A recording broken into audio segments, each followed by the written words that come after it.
최근 스페이스X가 xAI를 인수하며 우주와 인공지능을 아우르는 거대 기업의 탄생을 알렸습니다. 한 민간 기업이 국가적 스케일의 미래 영역을 개척하는 모습이죠. 그런데 지금으로부터 400여 년 전 이미 한 회사가 국가의 권력을 뛰어넘어 자신만의 군대와 법, 그리고 식민지를 운영했습니다. 그 이름은 네덜란드 동인도 회사, 약칭 베오세였습니다.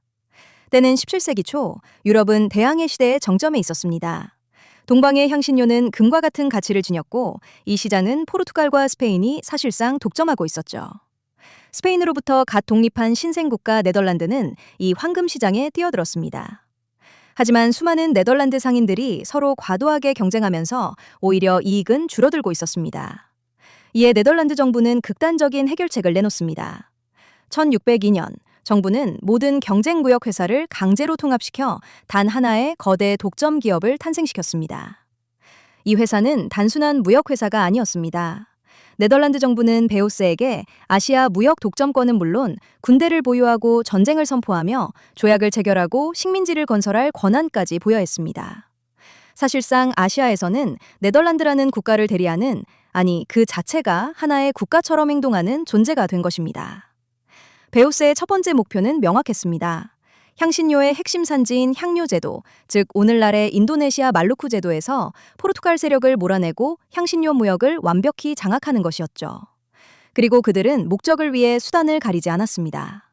특히 4대 총독 얀 피터르스존 군은 회사의 이익을 위해 극도로 잔혹한 정책을 펼쳤습니다. 1621년 육두구의 유일한 산지였던 반다 제도에서 베오세는 현지 주민들이 다른 상인과 거래했다는 이유로 끔찍한 학살을 자행했습니다. 15,000명에 달하던 원주민 인구는 학살과 추방, 노예화로 인해 불과 수백 명만이 남게 되었습니다. 회사는 이 섬을 완벽히 장악한 뒤 그 자리를 노예 노동으로 채웠습니다. 반다 제도의 비극을 발판 삼아 베오세는 아시아 전역으로 세력을 확장했습니다.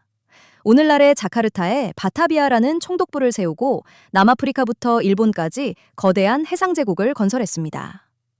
베오세는 역사상 최초로 주식을 발행한 주식회사였고 그 가치는 전성기에 오늘날의 거대 기술 기업들을 모두 합친 것보다 몇 배나 더 컸다고 추정됩니다. 한 회사가 세계 경제를 뒤흔든 것입니다. 베오세가 벌어들인 막대한 부는 네덜란드의 황금 시대를 열었습니다. 렘브란트와 페르메이르가 활동하던 시대의 예술과 과학은 모두 이 회사가 가져온 부 위에서 꽃피울 수 있었습니다. 하지만 그 영광의 이면에는 식민지에 대한 무자비한 착취와 폭력, 그리고 학살의 역사가 깊게 새겨져 있었습니다. 한 국가의 번영이 수많은 이들의 희생 위에 세워졌던 것이죠. 영원할 것 같던 제국도 결국 무너졌습니다. 200년 가까이 지속된 베오세는 내부의 부패와 영국 동인도 회사와의 경쟁에서 밀리며 쇠퇴했습니다.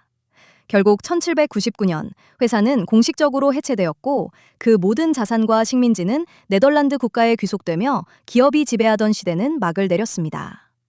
한 회사가 국가를 대신해 전쟁을 벌이고 제국을 건설했던 시대. 베오세의 역사는 기업의 힘이 어디까지 팽창할 수 있는지 보여준 극단적인 사례였습니다.